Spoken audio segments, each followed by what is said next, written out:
नमस्कार, आप देख रहे हैं प्रथम न्यूज, जो कि आप तक पहुंचाता है हर बड़ी से बड़ी खबर, यानी शहर आपका खबर आपकी। मैं दिखाती हूं आज की बड़ी खबर। मुख्यमंत्री नायब सिंह सैनी की अध्यक्षता में कैबिनेट बैठक। हरियाणा विधानसभा सत्र 22 अगस्त से होगा आरंभ। लाडो लक्ष्मी योजना के लिए शीघ्र जारी होगा पोर्टल। नायब सिंह सैनी। सरकार गरीबों के सशक्तिकरण के लिए प्रतिबद्ध। मुख्यमंत्री। हरियाणा के मुख्यमंत्री श्री नायब सिंह सैनी ने कहा कि राज्य मंत्रिमंडल की बैठक में यह निर्णय लिया गया है कि हरियाणा विधानसभा का आगामी सत्र 22 अगस्त से बुलाया जाएगा। सत्र की अवधि का निर्णय बिजनेस एडवाइजरी कमेटी द्वारा लिया जाएगा।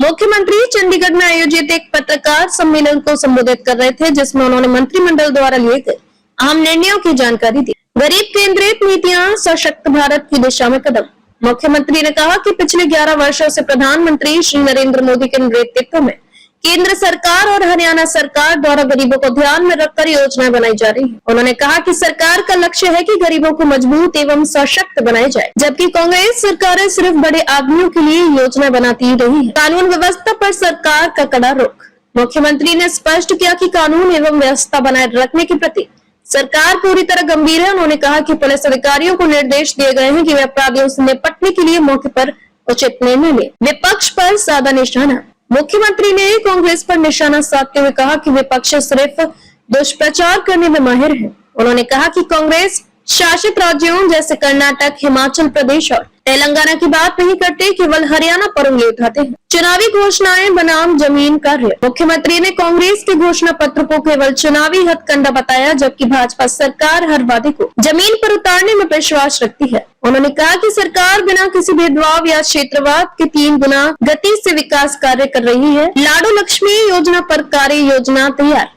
मुख्यमंत्री ने बताया कि लाडो लक्ष्मी योजना के क्रियान्वयन हेतु कार्य योजना तैयार की जा रही है और इसके लिए शीघ्र पोर्टल भी जारी किया जाए। किसान हित में ऐतिहासिक निर्णय। मुख्यमंत्री ने कहा कि प्रधानमंत्री श्री नरेंद्र मोदी ने किसानों के हित में कई ऐतिहासिक फैसले लिए हैं। उन्होंने बताया कि 2 अगस्त को प्रधानमंत्री किसान सम्मान निधि की 20वीं किस्त जारी की जाएगी, जिसमें लाखों किसानों के खाते में सीधा पैसा पहुंचेगा। इस अवसर पर सहकारिता मंत्री डॉक्टर अरविंद शर्मा, सूचना जनसंपर्क एवं भाषा विभाग के महानिदेशक श्री के.एम. पांडुरंग, मीडिया सचिव श्री प्रवीण आत्रे सहित अन्य वरिष्ठ अधिकारी उपस्थित रहे। सभी पत्रकार एवं छायाकार मित्रों का आज की कैबिनेट में 21 एजेंडे लिए गए थे, जिनमें से 17 एजेंडों को स्वीकृति दी गई है। सबसे पहले जो हमारा गन्नौर में विश्व स्तरीय मंडी का गति से विकास हो रहा है, उसको लेकर के लगभग उसके ऊपर 3050 करोड़ रुपए की वो लागत आएगी। इसके लिए आज बैठक में नाबार्ड से 1850 करोड़ रुपए के ऋण की स्वीकृति, जो राज्य सरकार की गारंटी के लिए मंजूरी दी गई है। इस मंडी से हरियाणा के साथ साथ पड़ोसी राज्यों के किसानों को भी व दिल्ली के व्यापारियों को भी बड़ा लाभ मिलने वाला है, क्योंकि अंतर्राष्ट्रीय स्तर की ये हॉर्टिकल्चर मंडी है, जिसका लाभ हिमाचल, जम्मू कश्मीर और पंजाब, राजस्थान, उत्तर प्रदेश सब किसानों को वहाँ पर उसका लाभ मिलने वाला है और गति से पूरे समय में उसको पूरा कराने का सरकार लगातार उसके ऊपर ध्यान कर रही है। दूसरा जो विषय कि हमारे जो राजस्व रास्ते उनके उपयोग के लिए, क्योंकि प्रदेश में निवेश को बढ़ावा देने के लिए राजस्व रास्तों के उपयोग के लिए एक नीति को मंजूरी दी गई है। इस नीति के तहत आवासीय कॉलोनी, औद्योगिक कॉलोनी या कोई अन्य प्रोजेक्ट में सीवरेज की पाइपलाइन, पानी की पाइपलाइन, बिजली की कोई नीचे अंडरग्राउंड लाइन, गैस की पाइपलाइन जैसी सुविधाओं को विकसित करने में सहायता मिलेगी, उसको ये मंजूरी दी गई है ताकि उनका उपयोग कर सकें। तीसरा जो विषय था कि हमारे जो विधानसभा में जो पूर्व विधायक हैं, क्योंकि उनकी दुआई के लिए एक मुश्त जो हरियाणा विधानसभा सदस्यों को चिकित्सा सुविधाएं नियम 1988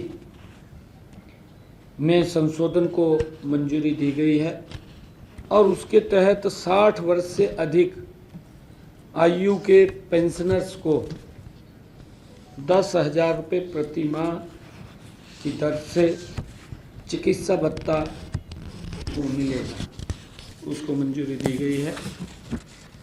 और हरियाणा राज्य कृषि विपणन बोर्ड के आवंटियों को भी हमने इस बैठक में बड़ी राहत दी है। एक फैसला किया है कि जिन मामलों में नो ड्यूज सर्टिफिकेट या कन्वेंस डीड हो चुकी है, जिन्होंने पैसा दे दिया, नो ड्यूज सर्टिफिकेट उनका मिल गया है, कन्वेंस डीड उनकी हो चुकी है और पीपीएम सॉफ्टवेयर में बकाया राशि दिखाई गई है, क्योंकि जब सॉफ्टवेयर बना तो उनका बकाया उनका खड़ा कर दिया निकाल करके। ऐसे आवंटियों को से केवल बकाया मूल राशि ही वसूली जाएगी।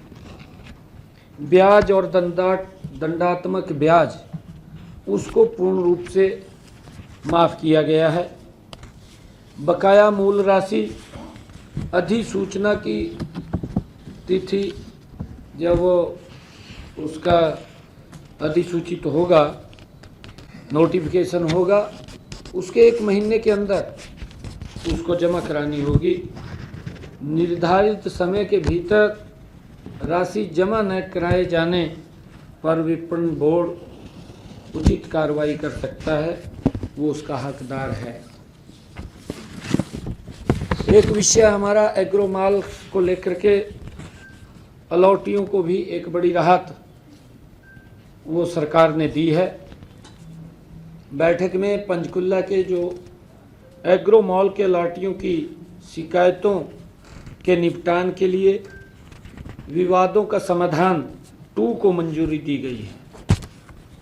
अलाटियों को निर्धारित समय पर कब्जा न मिलने की स्थिति में भुगतान की गई राशि पर 7% वार्षिक ब्याज की दर से मुआवजा दिया जाएगा। मान ले किसी ने बुक कराया था, पैसा जमा कराया है और वो व्यक्ति अब वो शॉप नहीं लेना चाहता, जो अलॉट हुई थी वो लेना नहीं चाहता, तो उसको सरकार 7% ब्याज पे उसकी राशि को वापस करेगी। और इसी प्रकार जिन्होंने पैसा ले रखा था, जिन्होंने दुकान ले रखी थी, पैसा कम जमा कराया था, लौट नहीं हुई, अगर वो दुकान लेना चाहते हैं तो उनको भी सेम पैटर्न पे 7% पे ही उनको उनसे ले लिया जाएगा और दुकान उनको दे दी जाएगी। खबरों में अब तक के लिए बस इतना ही। फिर मिलेंगे नई खबरों के साथ। अगर आप हमें फेसबुक, ट्विटर, इंस्टा के माध्यम से देख रहे हैं तो हमारे चैनल को लाइक, सब्सक्राइब करना ना भूलें।